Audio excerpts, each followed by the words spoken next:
Hello dear students,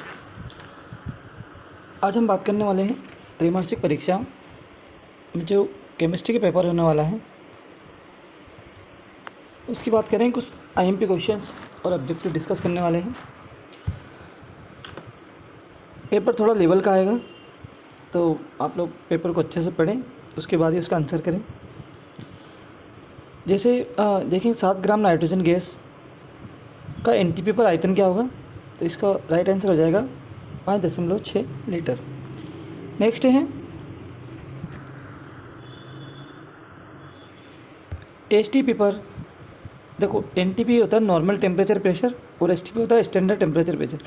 तो इस पर 22.4 लीटर CO2 का द्रव्यमान होगा 44 ग्राम। उसके बाद निम्न में से किसमें अणुओं की संख्या सर्वाधिक होगी, तो वो होगी 45 ग्राम ग्लूकोज। अगला है,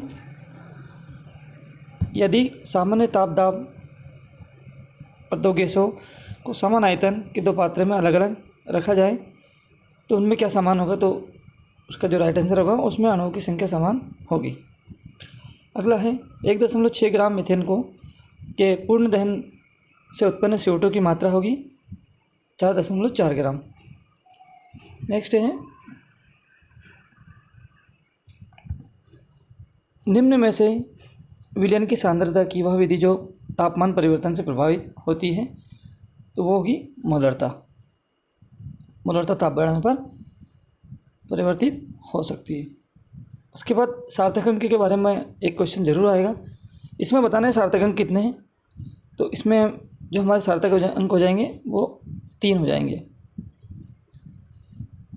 उसके बाद एक आया क्वेश्चन 26.3207, 3.4 और 1.28 के योग के सही उत्तर सार्थक अंकों की संख्या बताना है।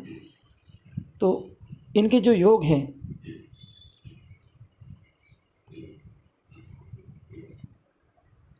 वो होगी 2। इनके सभी को जोड़ लेंगे और सार्थक अंक जो होंगे वो 2 होंगे। एक यौगिक का मोलानुपाती सूत्र CH2 है। इसका ग्राम अणुभार 42 ग्राम है। उसका अणुसूत्र ज्ञात करना है, तो अणुसूत्र ज्ञात करने का फार्मूला होता है, उससे अणुसूत्र ज्ञात कर सकते हैं। इसका हो जाए C3H6। अगला है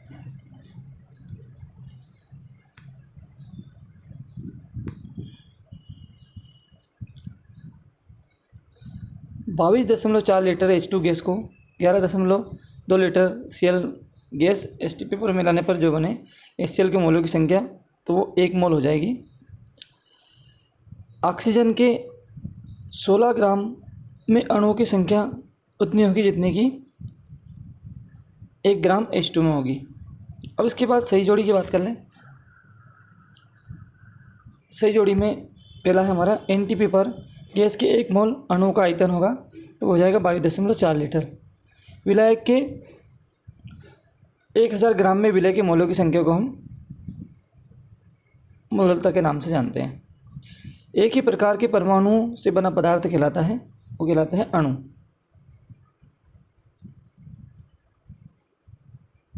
सॉरी, इसका थोड़ा सा देख लेंगे। एक ही प्रकार के परमाणुओं से बना पदार्थ कहलाता है हमारा तत्व कहलाएगा। पदार्थ का स्वतंत्र कण जो स्वतंत्र अवस्था में रह सकता है वो होता है यौगिक। उसके बाद आधुनिक रसायन के जो जनक हैं वो लेवोजियर को मानते हैं, इनके सही मिला जाते हैं।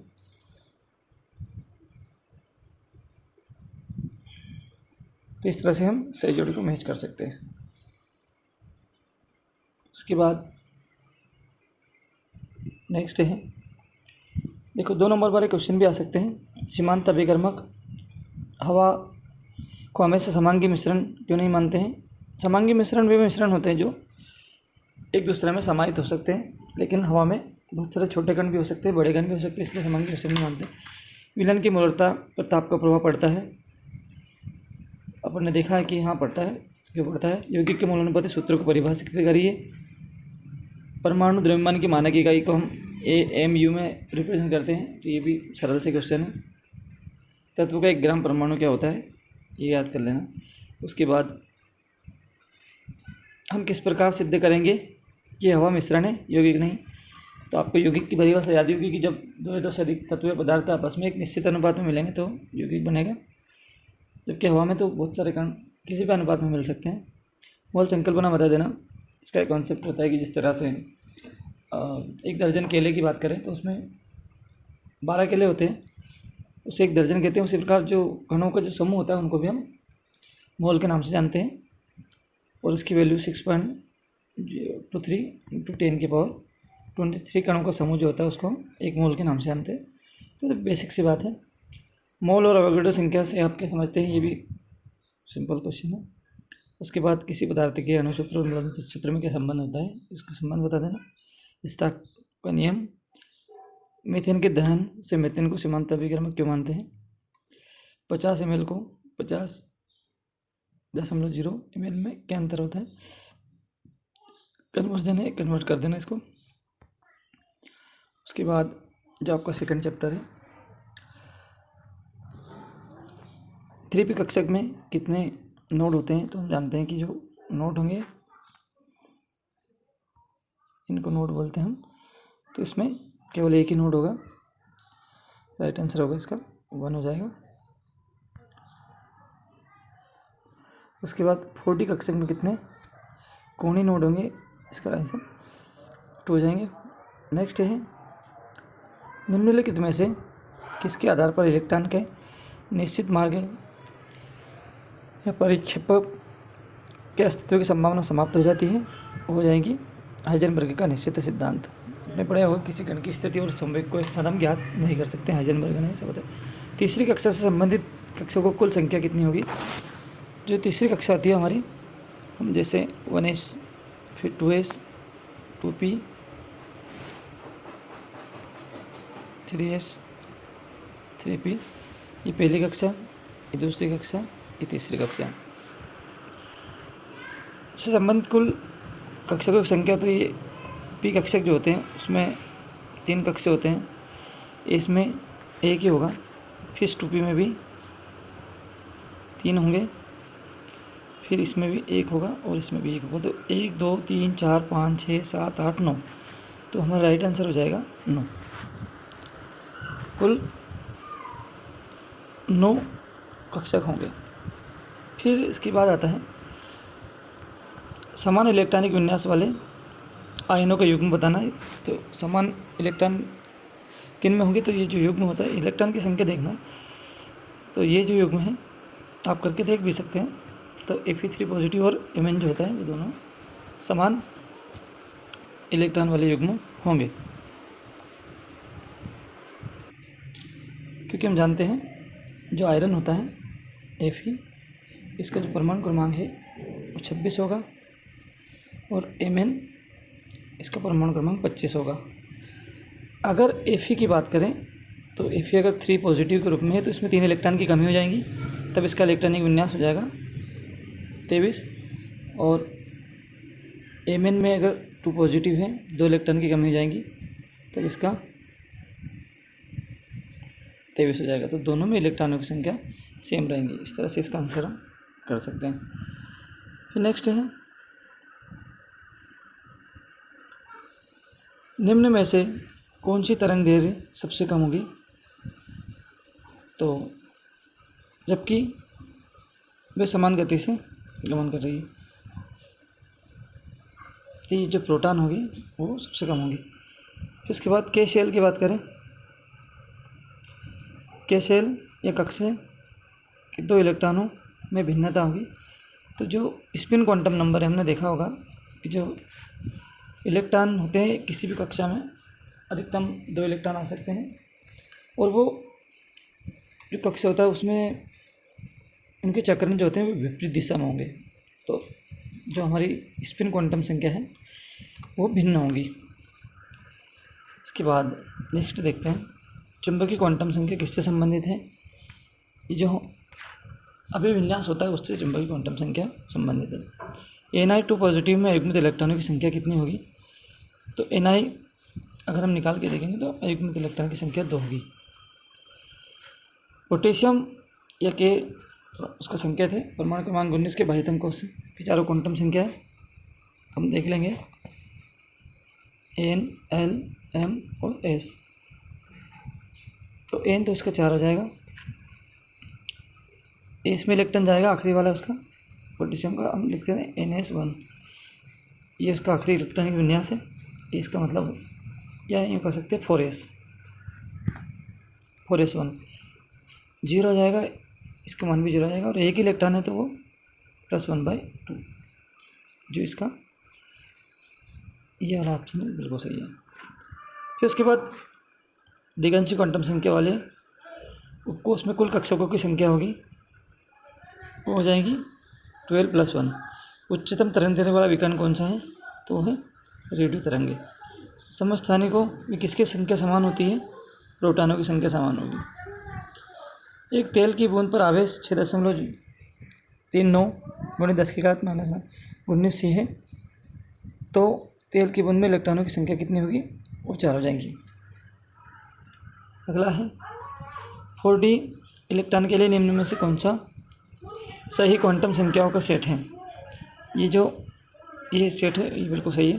सोडियम परमाणु के अंतिम इलेक्ट्रॉन की दिगंशी क्वांटम संख्या का मान क्या होगा, तो 0 हो जाएगा, क्योंकि आखिरी इलेक्ट्रॉन एस कक्षा में प्रवेश करता है और उसके लिए मान उसका 0। फिर उसके बाद Fe3 पॉजिटिव आयन में डी कक्षकों की संख्या कितनी होगी, वो होगी 5। डी इलेक्ट्रॉन उसमें 5 होंगे। परमाणु के उपकोष में अधिकतम इलेक्ट्रॉनों की संख्या ये 4l + 2। नेक्स्ट है प्रकाश विद्युत प्रभाव में निष्कासित इलेक्ट्रॉनों की संख्या प्रयुक्त प्रकाश की, तो ये होगी तीव्रता के समानुपाती होती है। उसके बाद 3 अंक वाले कुछ प्रश्न हैं। 1 ग्राम भार के इलेक्ट्रॉनों की संख्या, इसके बाद ये प्रतीक है। दिए गए परमाणु द्रव्यमान को ऐसे और परमाणु संख्या को Z से रिप्रेजेंट करते हैं, कौन से हो सकते हैं, तो ये आप इनके परमाणु क्रमांक याद है और इनको कर सकते हैं। उसके बाद सवाल भी है न्यूमेरिकल से। पाउली का अपवर्जन सिद्धांत कर सकते हैं। हुंडे का नियम, 2s कक्षक M4 इलेक्ट्रॉन के कोणीय संवेग ज्ञात कर लें। यदि इलेक्ट्रॉन प्रोटॉन गतिशील है, उनमें संलग्न तरंगें समान हो तो कौन सी तेजी से गति करेगी। कॉपर प्रतिचुंबकीय अनुचुंबकीय है, कारण दीजिए। पाउली का अपवर्जन सिद्धांत। उसके बाद हुंडा का अधिकतम बहुलकता का नियम भी कर सकते हैं। प्रकाश विद्युत प्रभाव, और ये जो ड्रीबार की समीकरण है ये करके जाना इम्पोर्टेंट है। हाइजेनबर्ग का निश्चित सिद्धांत।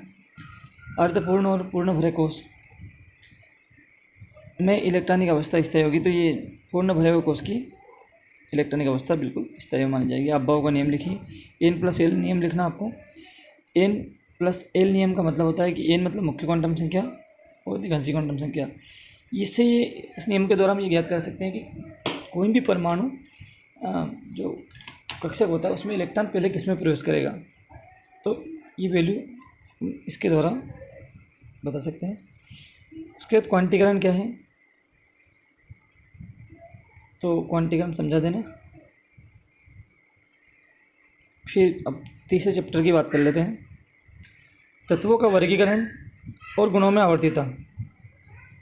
B beryllium, boron, nitrogen, oxygen के प्रथम आयनन विभव का क्रम बताना है, तो इसका जो पहला नंबर वाला सही रहेगा।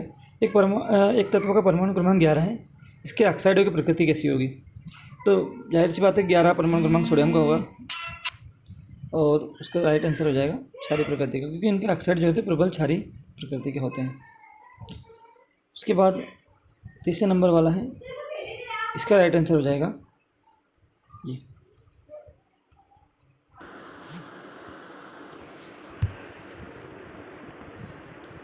इसके बाद आवर्त सारणी से कुछ क्वेश्चन आने की संभावना है।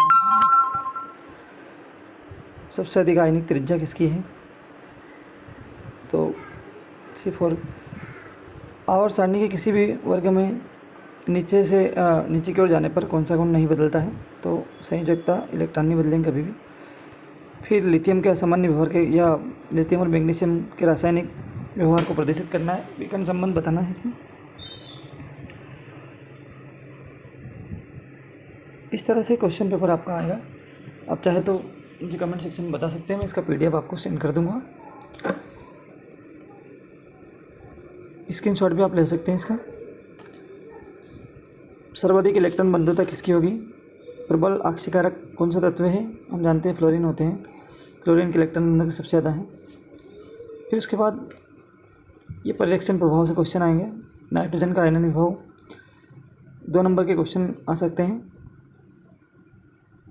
एक ही तत्वों में उपस्थित भौतिक तथा रासायनिक गुणधर्म समान होते हैं, क्यों? फिर उसके बाद आप चाहें तो स्क्रीनशॉट ले लें। परिरक्षण प्रभाव से आ सकता है। प्रभावी नाभिकीय आवेश, आयनन ऊर्जा से भी क्वेश्चन आएंगे। चौथा चैप्टर आपका रासायनिक आबंध से भी क्वेश्चन आएंगे सही। संकरण आप पढ़ के जाना। उसके बाद आकृतियाँ पूछ सकते हैं। आकृति किस तरह की होंगी? संकरण में आपने देखे ही होंगे। कौन सा संकरण होगा तो कौन सी आकृति होंगी? अतिव्यापन का क्वेश्चन पढ़ के जाना। उसके बाद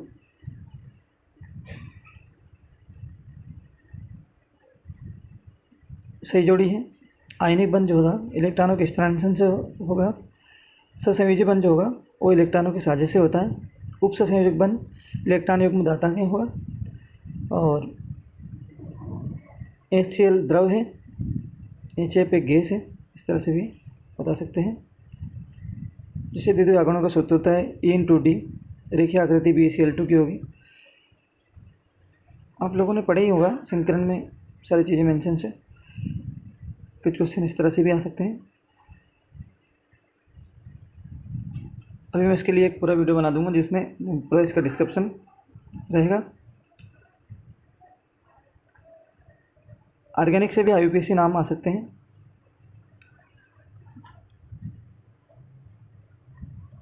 IUPAC जो नाम है पढ़ के जाना, बिल्कुल 100% IUPAC नाम आएंगे। उसके बाद एक होती है आइसोमरिज्म या समावयवता, उसको भी पढ़ के जाना। फिर उसके बाद एक उसमें परिरक्षण प्रभाव होगा।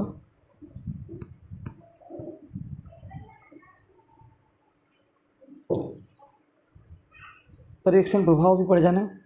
कार्बोकेटायन, कार्बोएनायन, ये भी पढ़ के ही जाना। और केमिकल बॉन्ड जरूर पढ़ के जाना। रासायनिक आबंध जो होते हैं, रासायनिक आबंधन पढ़े होंगे। एक पढ़े होंगे आयनिक बंध, सहसंयोजक बंध और उपसंयोजक बंध। वीडियो अच्छा लगा हो तो कृपया लाइक करें और चैनल को सब्सक्राइब जरूर करें। Thank you.